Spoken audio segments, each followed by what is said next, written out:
Assalamualaikum warahmatullahi wabarakatuh. Kembali lagi kita bersama-sama menelaah salah satu emiten yang ada di Bursa Efek Indonesia yang sudah melaporkan laporan tahunan 2023 yang sudah diaudit oleh akuntan publik dan sudah dilaporkan ke Bursa Efek Indonesia. Kali ini kita akan membahas Rapi. Perusahaannya kode tikernya Rapi atau namanya Kreasi Boga Tbk. Analisa ini adalah bahan pemikiran tambahan, bukan perintah untuk melakukan aksi. Jadi tiap investor itu punya pemikiran, cara dan sistem mereka yang berbeda. Silahkan lakukan analisa Anda sebagai bahan utama. Kemudian apa yang saya sampaikan ini hanyalah bahan pertimbangan tambahan saja ya.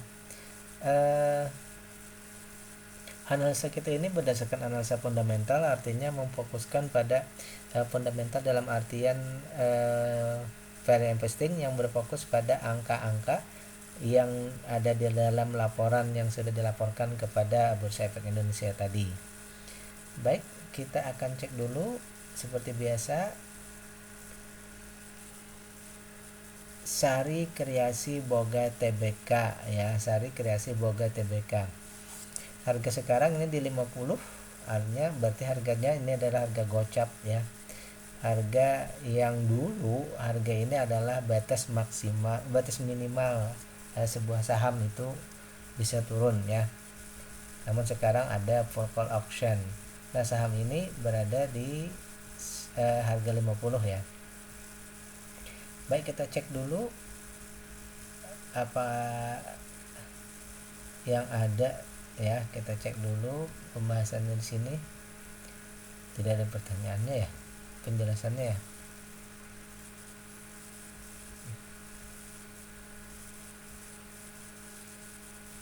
Oke, kalau begitu kita cek ke websitenya aja ya. PT Sari Kreasi Boga Tbk, Sari Kreasi Boga Tbk ini halaman depannya. Kita cek bisnisnya ya. Bisnisnya adalah waralaba makanan dan minuman. Jadi Rapi ini bisnisnya adalah waralaba makanan dan minuman franchise ya. Sejak berdiri hingga sekarang perseroan memiliki 10 merek usaha makanan dan minuman, punya 10 ya. Yang terkenal itu Rapi Express dan Kebab Turki Baba Rapi ya. Di sini ada 10 ya. Kontainer kebab by Baba Rapi, Smoky Kebab, Suweger, Kebab Kitchen, Baba Rapi Cafe,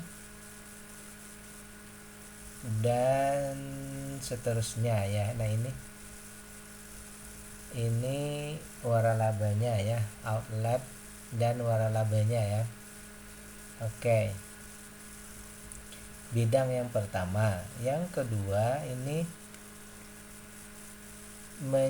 persediaan makanan, yaitu mendistribusikan bahan baku baik berupa olahan maupun segar dari penyedia kepada mitra waralaba ya. Pertama bisnisnya waralabanya, yang kedua bahan-bahannya ya, untuk usaha dari mereka yang mengambil franchise ini. Baik, ini juga brand-brandnya ya. Baik, sekarang kita akan bahas dari segi data-data yang kita terima tadi ya. Baik, kita cek dulu. Sudah saya kumpulkan datanya dan kita mendapati data sebagai berikut ya. Saya kenapa tertarik membahas yang ini? Kenapa di harga 50 saya bahas ya? Dari segi data yang saya temukan di sini bahwa nilai buku perusahaan ini sebenarnya tinggi, yaitu 97 ya. Nilai buku perusahaan ini tinggi. Dan keuntungannya juga tinggi ya.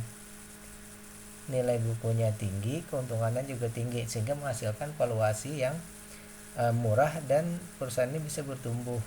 Ini bukan bertumbuh lamban, bertumbuh berkembang ya. Dia bisa bertumbuh dengan cepat, ada ruang untuk berkembang lagi ya. Valuasinya murah dan harganya diskonnya 88% ya. Nah, kemudian keuangannya juga oke, hutang sedikit ya. Kemudian saham yang dibagikan kepada masyarakat ini jumlahnya sedang ya. Dan saham yang ditradingkan pun ini hanya 37%.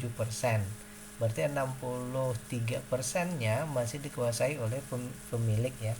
Jadi saya menyimpulkan bahwa sebenarnya perusahaan ini kalau dari segi data ini ya, perusahaan ini bagus, baik ya. Bagus, baik.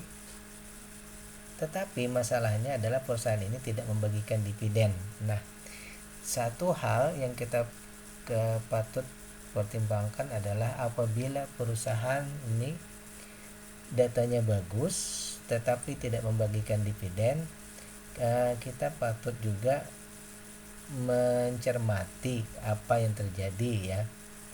Nah, jadi saya untuk hal ini tetap berpedoman bahwa kita sebagus apapun valuasinya, kita tetap memperhitungkan harus ada dividen ya. Oleh karena itu saya akan menyimpulkan bahwa menunggu ada dividen.